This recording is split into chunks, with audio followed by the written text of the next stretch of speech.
nothing spiritual. Everything just is what we see is what we get, right? I mean, you go into different religions and different belief systems, and they have a particular worldview. They cover their hair, or they, cover their ankles because they believe that the way that they see the world, the grid they're seeing the world through, makes them do the things that they do. And I think we're at risk here in America because we, unlike a lot of other countries, are fed worldviews on a regular basis. Every time we jump in a car and turn on the radio, we're getting worldviews thrown at us. Every time we watch television, we're getting worldviews thrown at us. Every time we drive down the street and see a billboard, there's a worldview being launched at us. And so we have to be on guard more than I think a lot of people do. So if we're looking at a biblical worldview, the best place to start is the Bible, right? Right off the bat, we can look at Genesis chapter 1, right? And this really does help us, right? We look at Genesis chapter 1. I'll give you a second. It shouldn't take you that long. It's just open up the Bible, and you're right there. It's right there. So in Genesis chapter 1, God says, in the beginning, God created the heavens and the earth. All right, now, first and foremost, there's a worldview being communicated. There's so much in just that one verse that could change the way you see the world, right? So first of all, what's being communicated is some aspect of science, right? Science is the organization of what scientists say, the organization of bodies, or the organization of chaos, which really doesn't make sense because if you how do you organize chaos? But what we're saying is that God did it all. We're already saying we're creationists. We see the world through a creation lens just by looking at Genesis chapter 1. So if somebody says, well, how did the earth come together? A biblical worldview says the earth came together by God. In the beginning, God created the heavens and the earth. If you go to the Hebrew, that word for God is Elohim. Elohim is plural, like cherubim, seraphim, plural. So God is plural. There's a plurality in God. That gives us a worldview that God is communal. That's where we can develop our worldview on community just off of that alone. How does God interact with himself and within the Godhead? That should help us to understand what community looks like, right? We keep going. The earth was without form and void. Darkness was over the face of the deep, and the Spirit of God was hovering over the face of the waters. And God said, let there be light. Wow. So now we're talking about energy, atoms, protons, neutrons, all coming into effect. A lot of our scientific worldview can be seen right here in Genesis chapter 1. If we keep going on through 2 and Genesis chapter 2 and chapter 3, we see so much other stuff. We see God bringing about Adam and Eve. We're getting anthropology and sociology. How do we see anthropology and sociology? The way our teachers in college tell us, or what the Bible tells us, right? Then God goes on to institute law. How should we look at our legal system? Well, we get law from the scriptures. So God has something to say on every aspect of life. There's no aspect of our world that God does not have a voice on or in. And so the issue for a lot of us Christians is we think Christianity is just salvation and sanctification. We don't have any paradigm or worldview for any other aspect of our lives. Economics, politics, science, biology, sociology, marriage, family, finances. We don't allow the scriptures to speak into those particular areas of our lives. We just say, as long as I'm saved and I didn't cuss nobody out today, I'm good. And God does not want to Christianity is not just the truth about salvation and sanctification. Christianity is the truth about everything, every aspect of life. So let me tell you a story about a young man. His name is Yates, right? Yates is this successful young dude. He's in high school. All his teachers are like, man, you're very intelligent, you're very smart, you've got it all together. We see you doing incredible things. He goes to Bible study, he becomes a Christian. He's radically shaped. He's like, oh my gosh, I'm in love with Jesus. I just want to serve Jesus with all my heart, my passion, and my soul. So now here's Yates. He's like, yeah, I want to serve Jesus. And he's going to Bible study. He's learning all this Bible. He's learning just so much. He's learning what prayer looks like. He's learning about exegesis and hermeneutics and so on and so forth. And he's just getting it in, right? And he gets older. He graduates high school, and they say, well, what do you want to do? And he's like, I don't know. I guess I don't know. I guess I want to go to be a pastor. So he goes and talks to a counselor, and the counselor articulates what it means to be a pastor. And he's like, oh no, that ain't me. That's not your boy. When I open up the Bible, I need help. Stuff don't just pop out like that. I don't think I can do it. Shepherding people, that's not where I'm at. So they're like, well, he's like, okay, well, I know what I need to do. I need to be a missionary. So he goes and he's like, hey, what does it mean to be a missionary? And they're like, oh, basically, you go to different parts of the world or your own backyard and he's like, oh, no, that's definitely not me either. I'm not foreign missionary. I can't do that full time. I'm allergic to mosquitoes. I just can't. I'm not going to be able to do it. And so now he's depressed. He's like, man, what do I do? And he goes to the guidance counselor, and the guidance counselor is like, I'm going to be honest with you, Yates. You're very gifted in politics and articulating, truths. I think you should go to law school. And he's like, law school? I want to serve Jesus. They say, no, you need to go to law school. So he goes to law school. And he's in law school, and he's killing it. He's killing it every day. He's learning, he's killing all his tests, he's getting it, he's understanding. The problem for him, though, is he's got this split, this divide, right? He spends 8 hours a day studying law around a bunch of non-believers who could care less about Jesus, and then Sunday he goes to church, and Wednesdays he goes to Bible study. And so he's like, I feel like I just can't be me, because the only time I get to be me is when I'm at church or when I'm in Bible study. Every other day I'm in this world, and I just feel like I'm alone. And so he's like, man, what do I do? I feel like there's no hope for me. And he just ran into this dilemma. He ended up, becoming a lawyer and worked 8 hours a day, doing the same thing he did in law school, spending 8 hours a day studying law, doing law, and only maybe about 5 hours a week with the people of God. And he said, I'm depressed. I don't know what to do. And the problem for Yates was the problem of biblical worldview. And I'll tell you the issue or the solution later, but this tug of war that he had, so many of us have had, right? So many of us are working on 9 to 5s like, man, Flame is the one really doing it. He's out there on the road preaching Jesus everywhere. Francis Chan, he's doing it, man. Brian Dye and Shy, he's doing it, man. They're doing legacy conferences. He lives in the hood. He's raising support. He's got all these people. Man, those are the guys really doing it. I'm just working construction and going to church on Sunday. I share with my boss. But I want to do real ministry. Real ministry. And the problem is this tug of war. We got this split, right? This split that happens with us. We get excited about conferences and we get excited about outreaches and retreats because we feel like that's where we can really be who we want to be. And our work life and our church life are divided. There's a split between both of them. And I don't think that's the way it should be. Matter of fact, the scriptures tell us that's not the way it should be. But how do we do that? Do we just go to work to earn money so we can do what we really want to do? Right? Like, I just go make the money so I can do ministry. Is that our perspective? Do we just go to school so we can graduate and get a good job and pass the test? Is that like I'm just here to pass tests so I can get a good job so I can make money so I can really be a missionary and I can support missionaries? Is that the end goal? Is that why you're going to be an accountant or a doctor or a lawyer or whatever you're going to be just so you can make money to support people who are doing real ministry? No. I think we have to break free from this divide because this divide is robbing us of the gospel. It's robbing us of what the gospel really is. And the problem for us is we don't have a biblical worldview. We've got a private life and we've got a spiritual life. And that's not biblical. Open up your Bibles to the book of Daniel, chapter 2. Since I got y'all for a while, we're going to just read a good portion of it. In chapter 2, I'm going to read all the way to 16. Just give you a little background. Basically, King Nebuchadnezzar is a king in Babylon. There's these individuals who are incredible young Hebrew scholars, just upstanding Hebrew guys who are the best and the brightest in Hebrew culture. You know them as Shadrach, Meshach, Abednego, and Daniel. And these guys were recruited by the king because the king was looking for the best and the brightest to serve him. He wanted to build a team, a counseling team, an advisory team of great people to surround him so he could continue to be a great king.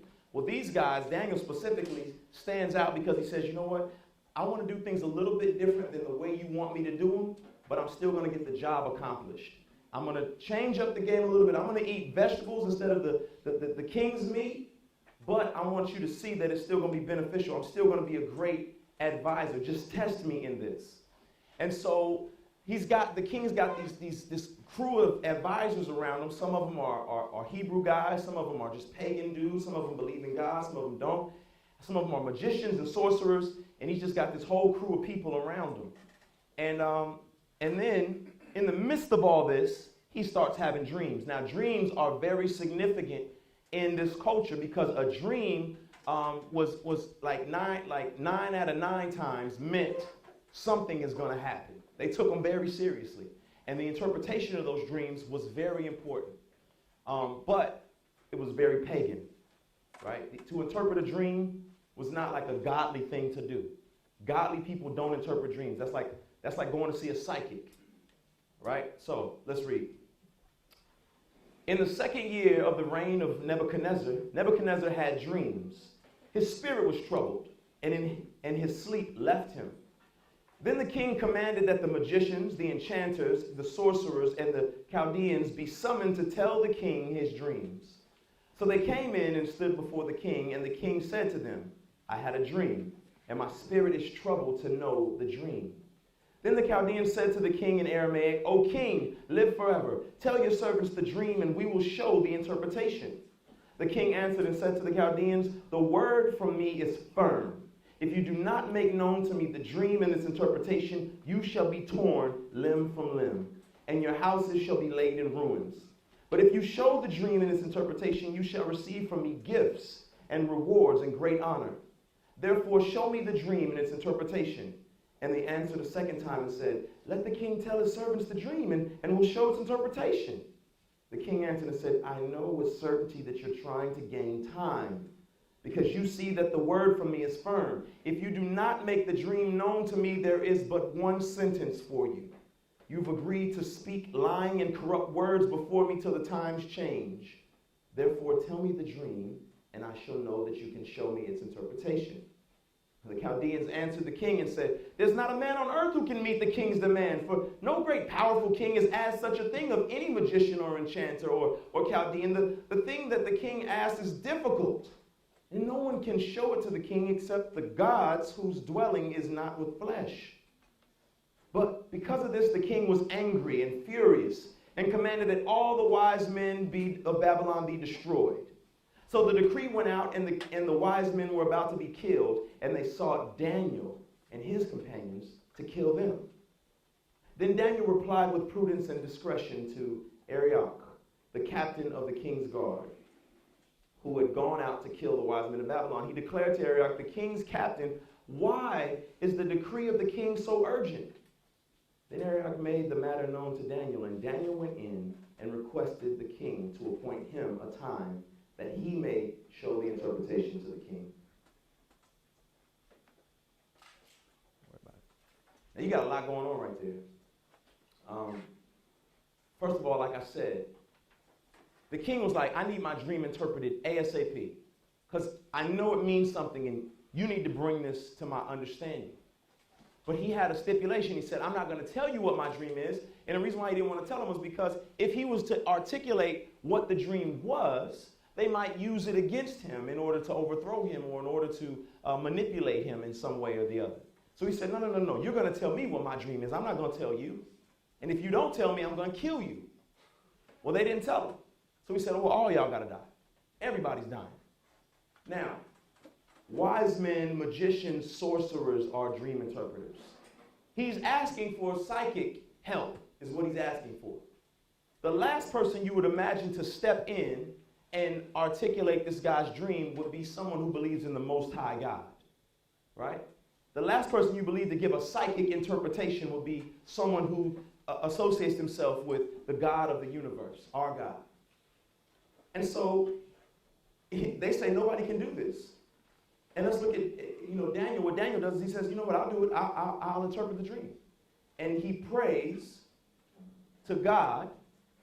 God gives him an interpretation. He answers the king, and it's all good. Let's go to verse 48. Don't worry, I'm coming to your block. I'm coming to your block. Verse 48. So Daniel's interpreted this dream. I'm sorry, not verse 48, it's verse 46. So Daniel interprets the dream, right? He gets it right. He breaks it down for the king. The king is excited. The king, Nebuchadnezzar, fell upon his face and paid homage to Daniel and commanded that an offering and incense be offered up to him. The king answered and said to Daniel, truly your God is a God of gods and Lord of kings, and I am a revealer of mysteries, for you have been able to reveal this mystery. Then the king gave Daniel high honors and many great gifts and made him ruler over the whole province of Babylon, even chief prefect over all the wise men of Babylon. Daniel made a request to the king, and he appointed Shadrach, Meshach, and Abednego over the affairs of the province of Babylon. But Daniel remained at the king's court. There's a lot there. Daniel goes, asks God for the interpretation. God gives it to him. Daniel goes in and says, this is what thus says the Lord. Right?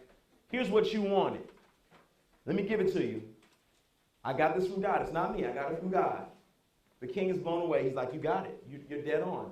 Your God is the God. Your God is the one true God. Now, question. Why didn't Daniel ask to be removed?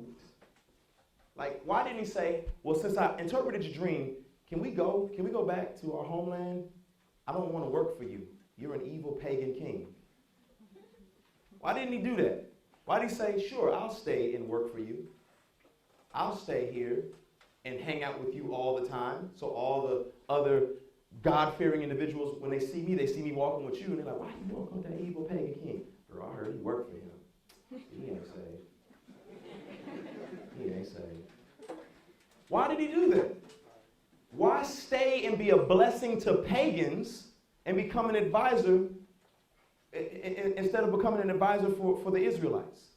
Why? Why did Daniel, the king was about to kill everybody. Daniel doesn't say, well, look, I'll interpret the dream. Just let me and my boys live. He's like, let everybody live. Even them evil magicians and sorcerers.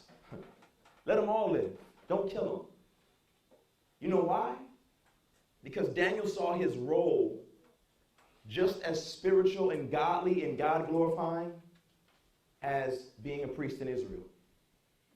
He didn't see a distinction. He wasn't like, well, that's secular and this is Christian or this is godly. He said, no, all things belong to the Lord. Every role, every opportunity is God's, no matter where I'm placed, and I'll use it for his glory.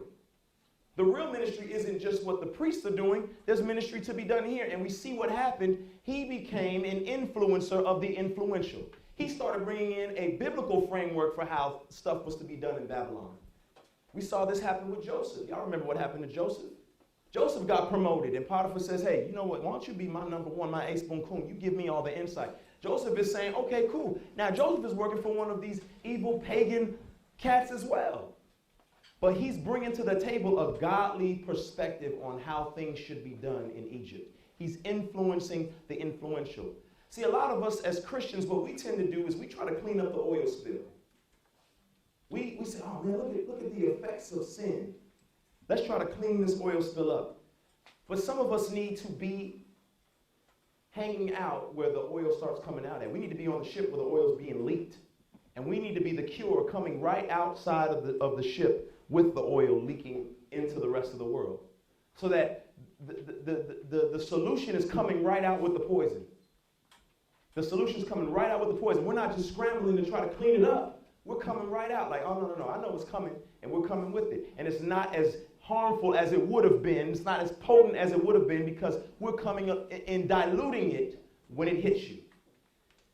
There was no duality in his work. There was no such thing as this is not godly work. This is secular work for me. That wasn't his issue. All things were God's as far as Daniel was concerned. He had what we call a biblical worldview. A biblical worldview. Some of you may or may not be familiar with a politician named Howard Dean.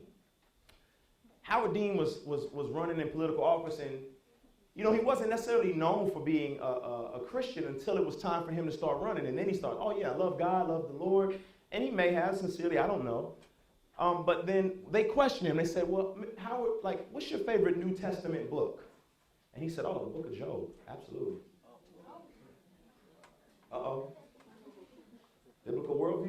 See, we're always so quick to put somebody who says they're a Christian to do things, to run the ship, to run the show. Like, hey, put him in office. He's a Christian. Do this. But the real issue is not just that he says, yeah, Jesus is my Lord, is do you see things from God's framework? Because if you don't, you're not going to really cause any necessary change that will result in godliness, in God's way of doing things. Just because you say, yes, I love Jesus, doesn't mean you're seeing things from a biblical perspective. But don't be mad at Howard Dean, because a Barna poll tells us that 4% of all Americans have a biblical worldview. 4%. 10% of all Christians have a biblical worldview. Yeah, us. You might have been sitting here thinking, oh, I don't even know I'm in here. I know I'm good. I see the world through the lens of Scripture. No.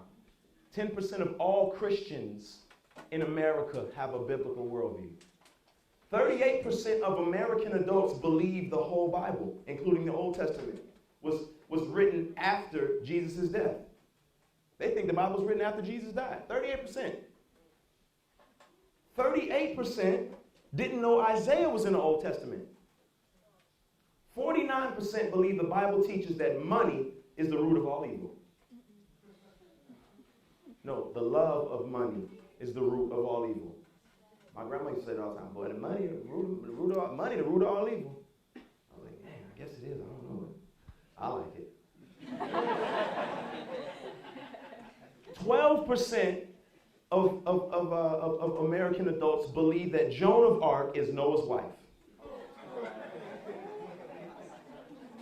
Show country. Show country. Right on. It's like, I'm from Canada, but what that on me? So, say all this to say that we do not see life from the lens of Scripture. Let me ask you a question. There's a pothole in your neighborhood, in the street. Whose responsibility is that? Is it the government's? Is it the church's?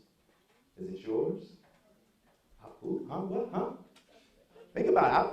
If you don't know, you know why you don't know. You probably think you know, but the answer is in the Scriptures. A biblical worldview will tell you whose responsibility that is, right? If taxes are too high in your community, whose responsibility is that? Is it the government's? Is it yours? Is it the church? If educational standards are too low, whose responsibility is that? Is it yours? The church's? The government's? I don't know. Well, a biblical worldview is how you see life. It's how you wrestle with those different issues, is you get those answers from the Scriptures. And the problem with us is we have this divide. We got on bifocals. That stuff ain't spiritual to us. It's not spiritual. We got on these bifocals. See, we all grew up. We grew up with a family saying, don't do this on Sunday and do this. Sunday you put it on. Every other day you take it off. And that's what started. I remember going to church with my mom back in the day, and we'd be riding to church and we listen to gospel. But on the way home, and it was we can kick it back on whatever we want to listen to. And it's like this split, like this is this time and this is that time, right? And that was just kind of how it worked. I remember my homeboy Chris, I love him to death. I never understood. We did the most dirt together you could imagine. We tore the city apart in sin and debauchery. We were just heinous. And I remember we'd be on the way to do something we didn't have no business doing, blasting, probably Tupac to get us in the mood to do whatever it is we was about to do. And then when we passed the church, he turned it down. What did you do? What are you doing? We could be having a conversation about some girls like, yeah, no, I'm telling you, she was like, and you know what I'm saying? And then, hold on. For real, what just happened right there? Now, we passed the church, man. You got to calm it down when you pass the church. Okay. I had homeboys in college, and we would party Monday through Saturday, but Sunday we was the first ones in church. Fraternities and sororities, right? They have their Greek weeks. And all week long, they kicking it, wilding out, come to this party, that party, do this, do cartwheels for this. But on Sunday, we're going to be at Mount Zion Church. And you see them all dressed up in the front row. I'm like, what's happening? Where's this duality coming from? What is this? I would play you this clip, but I'm not going to because there's so many young people in the room. But a perfect example of this is here in Chicago, the comedian Bernie Mac, he passed away. And at his funeral were a lot of comedians, Steve Harvey and another guy, D.L. Hewley. It was D.L.'s turn to talk, and he was talking about Chicago. He's like, yeah, I love Chicago, man, I love Chicago. Every time I met Bernie and talked to Bernie, he always talking about Chicago. He loved y'all. And I love y'all too, except when y'all was winning all them blank championships. He cursed right there. And Steve Harvey was like, you know you in the church, right? He said, oh man, I will be the one. My fault, y'all. I will be the one to say that here. Oh well. I apologize. And it was as if it's okay for him to say what he said anywhere else but there. As if God only has reign in that little that little circumference. Right? His worldview is split. And you know what the problem is? He learned that from us. He learned that from Christians who live these dualistic lifestyles. God is only God on Sunday. God is only God on Wednesday. Right? Oh, we're not doing real ministry at work at the construction site or wherever we work. We only get to do the real stuff on Sundays and on Wednesdays. And that's the problem. We live in these fractured, fragmented lives. Church and family rarely speaks to our work life and our public life. We navigate in these two separate worlds. And so, like I said, the non-believers are picking it up. They're following our pattern of religion. Because that's what that is. That is religion. Religion turns it on and off. Religion turns it on and off. If I only say I love you to my wife, who's right here, I love my wife. If I only say, hey, I love you, sweetheart, I love you, you're the best ever, at home, and then when I get back out into the streets, I'm like, man, she get on my nerves. Do I really love her? Right? If we're only about the things of God in the place of God, there's a problem, there's a duality. And so the funny thing about it is most other religions, they not only tell you how to be right with God, they interpret the whole world that they live in. Their government is structured based off of the way that they believe. Their dress code is structured based off the way that they believe.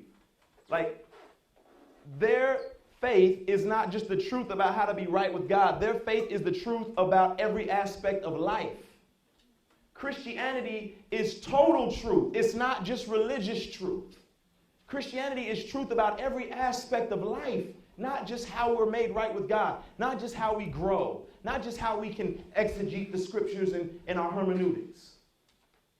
To put it simply, if you have a biblical worldview, you'll live better, you'll tend to make better choices, and you won't embarrass yourself by being blown around by the latest trends and the latest fads. Right? You probably won't marry your childhood friend in Las Vegas either. You won't do that type of stuff because you see the world from God's lenses. And so what we're doing is we're saying stuff is evil. Our politics, that's the devil. I don't mess with the politics. That's evil. We do it the way they do it. You know what I'm saying? That's the way it comes down to. We're just separating stuff and saying, oh, this ain't, and this is, and this ain't, and this is. We don't have a philosophy or a filter, so we just do what the world says. Right?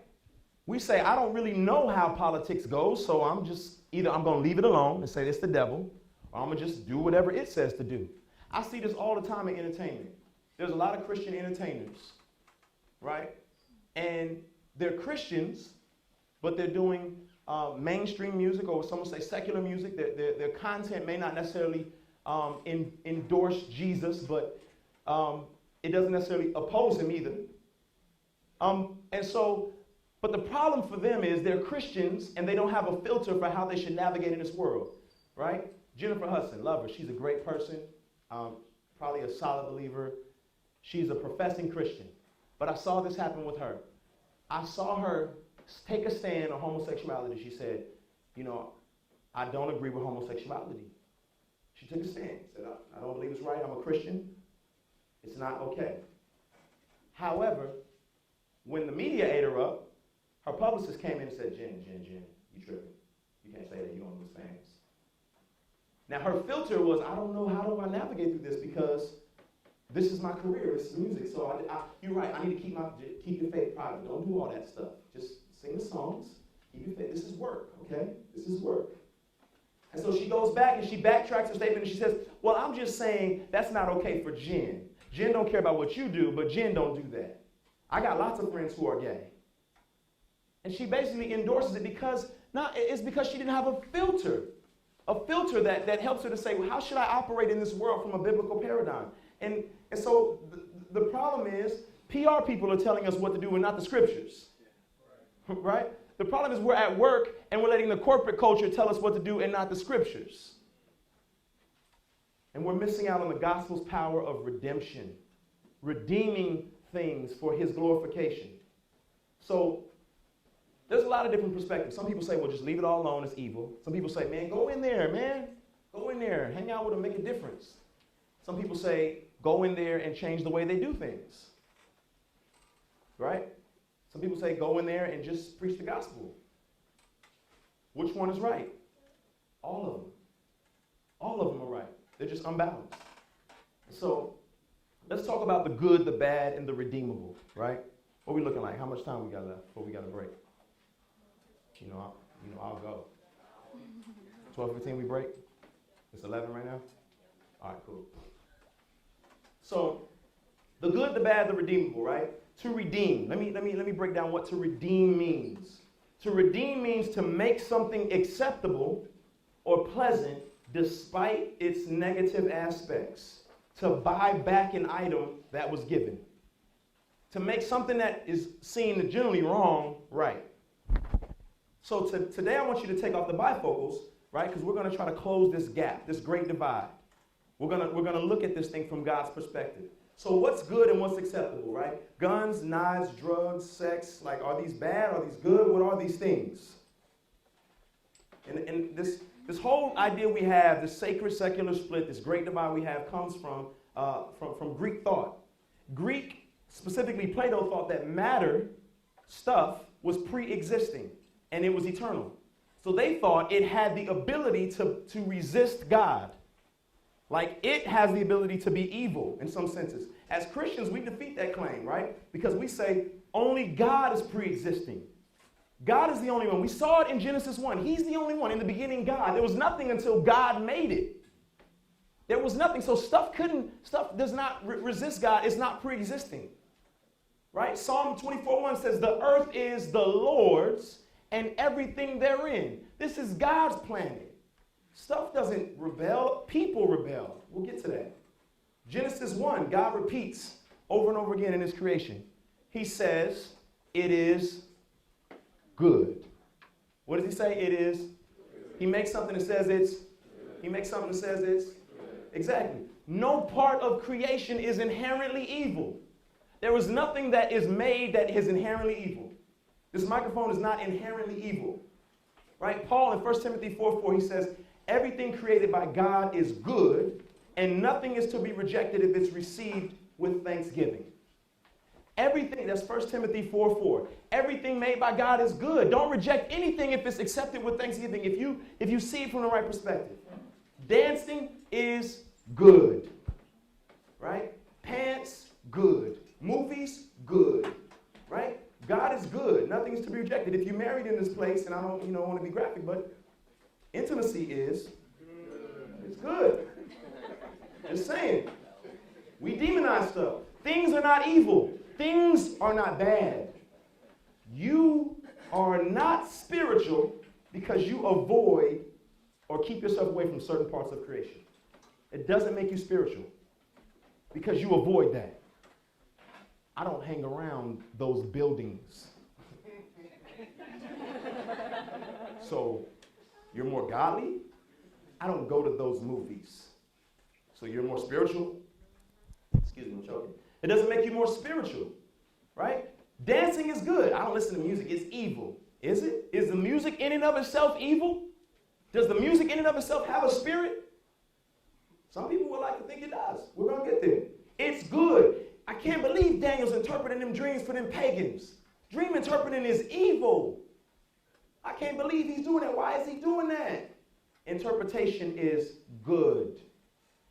All things are good. God made them. They are good in and of themselves. They are not evil. Now, Eminem. Not throwing him under the bus. Eminem. Is it evil and demonic music? Is it? Let me tell you what's evil and potentially demonic. His heart. His heart. And out of the abundance of the mouth, the heart speaks. what he puts his hands to. What he puts his hands to. It's not the thing in and of itself. He may use the same microphone I'm using, and some people will say, I ain't touching that. That got that evil spirit of Eminem on. The mic in and of itself, it didn't have nothing to do with it. Nothing to do with it. James 1:13 through 15. You know, this is where we get all that, right? Will his evil, demonic heart jump into the speakers and jump out on me? No. No, it will not. Things in and of themselves are not evil. It is the heart of mankind that rebelled against God, not the things. Not the things. If it's an issue for you, then you stay away from it. Then you don't touch it. But don't demonize it, right? And some folks like, man, come on, Craig, you ain't gonna tell me everything's good. Like, I know what the Bible say, but what? James 1:13 through 15, 1 Timothy 4:4. What do you need to know? I passed a XXX video store, right? It was a XXX video store. And you ain't gonna tell me that's good. No, I'm gonna tell you it can be redeemed. I'm gonna tell you we can shut it down, we can gut it out, and we can plant a church in there. And it is just fine. It is bricks and mortar. And though someone's wicked and evil heart used it for an evil purpose, it did not stay in the building.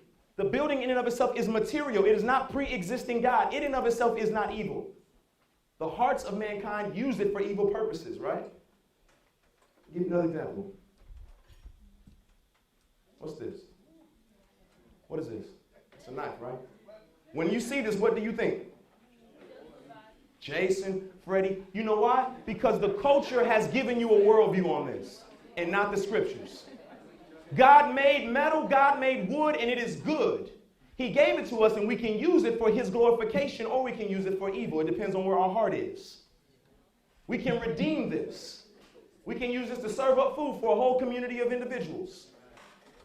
It in of itself is not evil. It's the heart. But we see it, oh, that's evil. Put that down, get that away. That's because the culture has given you a worldview and not the scriptures. We've got to see things from God's perspective and begin to redeem things.